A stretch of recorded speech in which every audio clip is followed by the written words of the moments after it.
नमस्कार, झारखंड समाचार में आप सबों का स्वागत है। आइए जानते हैं झारखंड की आज की मुख्य बड़ी खबरों को। झारखंड के 3000 अप्रशिक्षित पारा शिक्षकों के लिए खुशखबरी, अप्रैल से जुलाई तक का मानदेय मिलेगा। झारखंड में सर्व शिक्षा अभियान के तहत नियुक्त लगभग 3000 अप्रशिक्षित पारा शिक्षकों को 2 साल से मानदेय नहीं मिल रहा था। अब इन्हें मानदेय का भुगतान किया जाएगा। इतना ही नहीं, इनका बकाया मानदेय का भी भुगतान होगा। झारखंड शिक्षा परियोजना परिषद ने विधि परामर्श के बाद यह निर्णय लिया है। झारखंड शिक्षा परियोजना परिषद ने अप्रशिक्षित पारा शिक्षकों को इस साल अप्रैल से जुलाई माह तक के लिए मानदेय भुगतान की प्रक्रिया शुरू कर दी है। राज्य परियोजना निर्देशक डॉक्टर शैलेश कुमार चौरसिया ने सभी जिला शिक्षा पदाधिकारियों को इन पारा शिक्षकों के कार्य की शुद्धता की जांच कर वार्षिक कार्य योजना एवं वित्त वर्ष 2021-22 में उपलब्ध कराए गए वास्तविक कार्यरत अप्रशिक्षित पारा शिक्षकों के अप्रैल से जुलाई 2022 तक लंबित मानदेय की गणना कर भुगतान हेतु नियमानुसार सही आंकड़े PFMS पोर्टल पर 10 अगस्त तक अपलोड करने का निर्देश दिए हैं। साथ ही सभी जिला शिक्षा पदाधिकारियों को इसकी सूचना उपलब्ध कराने के लिए कहा है। परीक्षा परिणाम को लेकर विद्यार्थी परिषद ने किया प्रदर्शन। पिछले दिनों जारी झारखंड बोर्ड की 12वीं परीक्षा परिणाम में आई त्रुटियों की सुधार की मांग को लेकर सोमवार को अखिल भारतीय विद्यार्थी परिषद जिला इकाई ने समाहरणालय मैदान में जमकर हंगामा किया। इसके बाद छात्र प्रतिनिधि जिला शिक्षा पदाधिकारी के कार्यालय पहुंचे, जहां क्षेत्रीय शिक्षा पदाधिकारी दीपक राम को मांग पत्र सौंपा। क्षेत्रीय शिक्षा पदाधिकारी ने आक्रोशित छात्र छात्राओं को आश्वस्त किया कि सभी मांगे जायज है। मांगों से झारखंड माध्यमिक कार्यालय को अवगत कराया जाएगा। समाहरणालय मैदान में छात्र छात्राओं ने झारखंड इंटरमीडिएट काउंसिल के खिलाफ नारेबाजी भी की। कहा, अगर 11वीं परीक्षा परिणाम के आधार पर छात्र छात्राओं को 12वीं कक्षा में प्रमोट किया गया है तो इतने अधिक संख्या में छात्र छात्राओं को फेल कैसे किया गया। छात्र छात्राओं ने आरोप लगाते हुए कहा कि CBSE बोर्ड की परीक्षा परिणाम में छात्र छात्राओं को फेल नहीं किया गया तो झारखंड माध्यमिक बोर्ड के समक्ष कौन सी समस्या थी। परिषद ने रिजल्ट में सुधार होने तक तीनों संकायों में स्नातक में नामांकन बंद रखने की मांग की। मांग पूरी नहीं होने पर आगे भी आंदोलन करने की चेतावनी दी है। झारखंड के कई जिलों में होगी हल्की बारिश, राज्य के लोगों को अब मिलेगी राहत।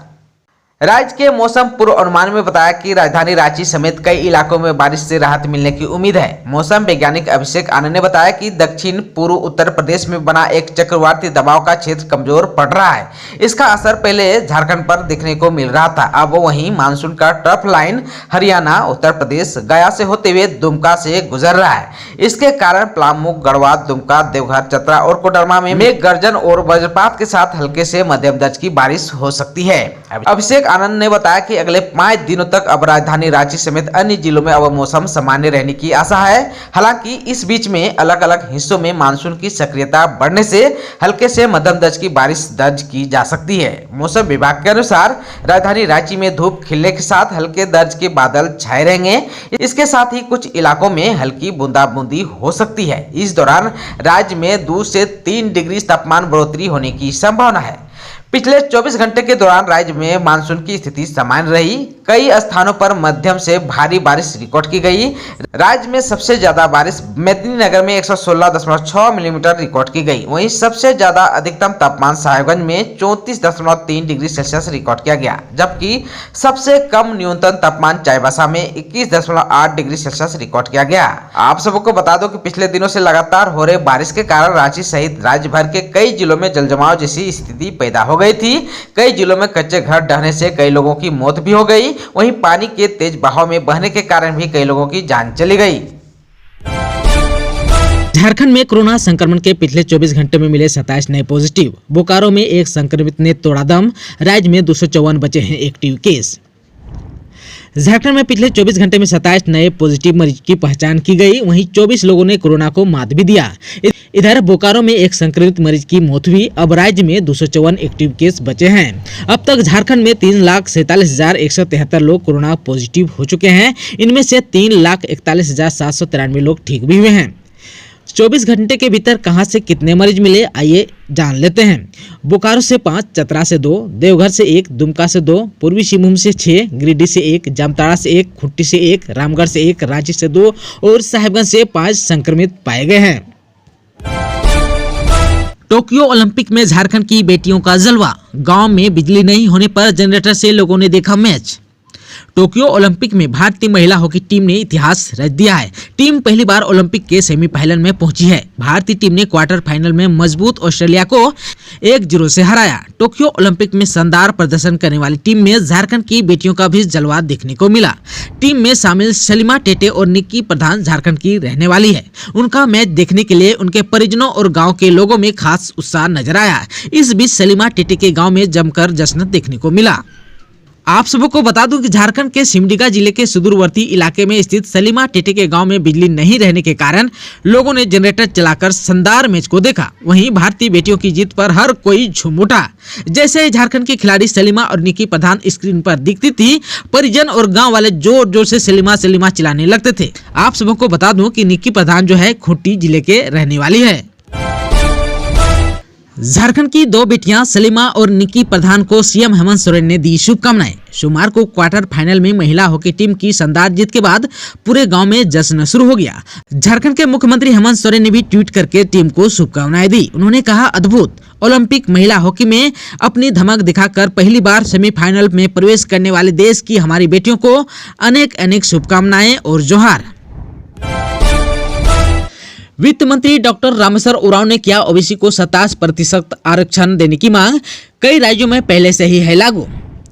प्रदेश कांग्रेस अध्यक्ष सह वित्त एवं खाद्य आपूर्ति मंत्री डॉक्टर रामेश्वर उरांव ने राज्य सरकार से मांग की है कि झारखंड में जल्द से जल्द ओबीसी को 27% आरक्षण दिया जाए। उन्होंने कहा कि केंद्र सरकार ने तकनीकी संस्थाओं में ओबीसी को 27% आरक्षण दे दिया है। ऐसे में राज्य सरकार को बिना विलंब किए हुए पिछड़ों को आरक्षण 14% से बढ़ाकर 27% कर देना चाहिए। प्राथमिक स्कूलों के सभी शिक्षकों को स्कूल आना अनिवार्य। माध्यमिक शिक्षकों का ऑनलाइन प्रशिक्षण शुरू। भले ही झारखंड में अभी कक्षा 1 से 8 तक के बच्चों की ऑफलाइन पढ़ाई शुरू नहीं होगी, लेकिन प्राथमिक स्कूलों में सभी शिक्षकों को स्कूल आना अनिवार्य होगा। अभी तक प्राथमिक स्कूलों में भी रोस्टर के अनुसार 50% शिक्षक स्कूल आ रहे थे। अब सभी शिक्षकों को स्कूल आना होगा। कक्षा 9वीं से 12वीं की कक्षाएं लेने हेतु स्कूल आने वाले सभी शिक्षकों का दोनों डोज का टीका लेना अनिवार्य किया गया है। जेएमएम के गढ़ दुमका में भाजपा का हल्ला बोल। बाबूलाल ने हेमंत सोरेन पर लगाया गंभीर आरोप। झारखंड के पूर्व मुख्यमंत्री और विधानसभा में भाजपा विधायक दल के नेता बाबूलाल मरांडी ने मुख्यमंत्री हेमंत सोरेन और उनके परिवार के सदस्यों पर गंभीर आरोप लगाया है। उन्होंने कहा कि झारखंड में बालू और खनिज संपदा की लूट मची है। अवैध धंधे को सोरेन परिवार का संरक्षण है। संथाल परगना तमाम अवैध कारोबार को सोरेन परिवार संरक्षण दे रहा है। झामुमो और सोरेन परिवार के खिलाफ भाजपा की ओर से दुमका में सत्याग्रह किया जा रहा है। 5 दिवसीय सत्याग्रह के चौथे दिन सोमवार को बाबूलाल भी शामिल हुए। उन्होंने संबोधन के दौरान मुख्यमंत्री हेमंत सोरेन और उनके परिवार के सदस्यों पर जमकर हल्ला बोला।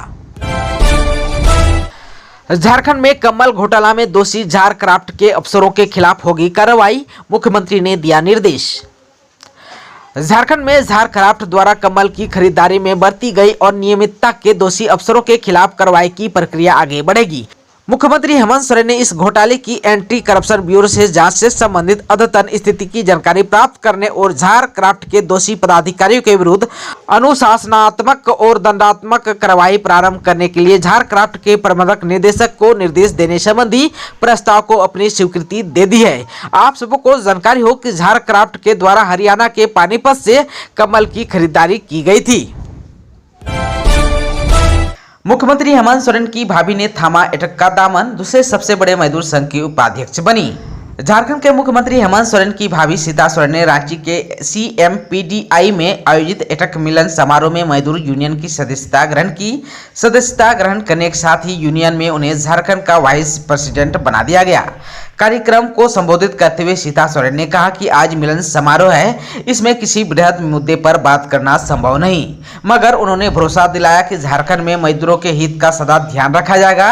उन्होंने कहा कि मजदूर ऐसा वर्ग है जो अपनी मेहनत और मजदूरी से देश की तरक्की में अपना योगदान देता है। सरकार को इसके सभी पहलुओं पर ध्यान देनी चाहिए। पीएम मोदी ने लॉन्च किया ई-रूपी। अब कैशलेस और कॉन्टैक्टलेस कर सकेंगे पेमेंट। पीएम नरेंद्र मोदी ने पेमेंट के कैशलेस और कॉन्टैक्टलेस तरीके ई रूपी को लॉन्च किया है। ई रूपी डिजिटल भुगतान का प्लेटफॉर्म है जिसके जरिए लाभार्थियों को सीधे फायदा पहुंचेगा। प्रधानमंत्री मोदी ने कहा, मुझे विश्वास है कि ई रूपी वाउचर भी सफलता के नए अध्याय लिखेगा। इसमें हमारे बैंकों और पेमेंट गेटवे की बहुत बड़ी भूमिका है। हमारे सैकड़ों प्राइवेट अस्पतालों, कॉरपोरेट्स, उद्योग जगत, एनजीओ और दूसरे संस्थानों से भी इसको लेकर बहुत रुचि दिखाई है।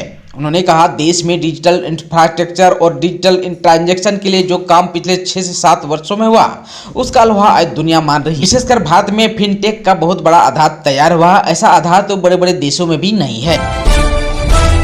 झारखंड राज्य में बिजली व्यवस्था की स्थिति में होगा सुधार, कमेटी गठित। झारखंड के लोगों के लिए राहत भरी खबर है। राज्य सरकार बिजली व्यवस्था में सुधार की दिशा में गंभीरता से प्रयास कर रही है। इस कड़ी में विकास आयुक्त की अध्यक्षता में एक उच्च स्तरीय कमेटी गठित की गई है। यह कमेटी बिजली कंपनियां, झारखंड बिजली वितरण निगम, झारखंड ऊर्जा विकास निगम, झारखंड ऊर्जा उत्पादन निगम और झारखंड ऊर्जा संचरण निगम की कार्यक्षमता, दक्षता और कार्यशैली में सुधार लाने के लिए आवश्यक सुझाव देगी। विकास आयुक्त कमेटी के अध्यक्ष होंगे, जबकि ऊर्जा विभाग के सचिव इस कमेटी के सदस्य सचिव होंगे। कमेटी में झारखंड बिजली वितरण निगम, झारखंड ऊर्जा विकास निगम, झारखंड ऊर्जा उत्पादन निगम और झारखंड ऊर्जा संचरण निगम के सीएमडी और एमडी समेत संबंधित कंपनियों के महाप्रबंधक और मुख्य अभियंता स्तर के अधिकारी बतौर सदस्य शामिल किए गए हैं। कमेटी माह में कम से कम एक बार बैठक कर ऊर्जा विभाग को रिपोर्ट देगी। दोस्तों, चैनल पर आप नए हैं तो प्लीज चैनल को सब्सक्राइब कर बेल आइकन को दबा दीजिए ताकि खबरों का अपडेट सबसे पहले आपके पास पहुंचे। इसके साथ ही आज के खबरों में बस इतना ही। हमें दीजिए इजाजत। नमस्कार।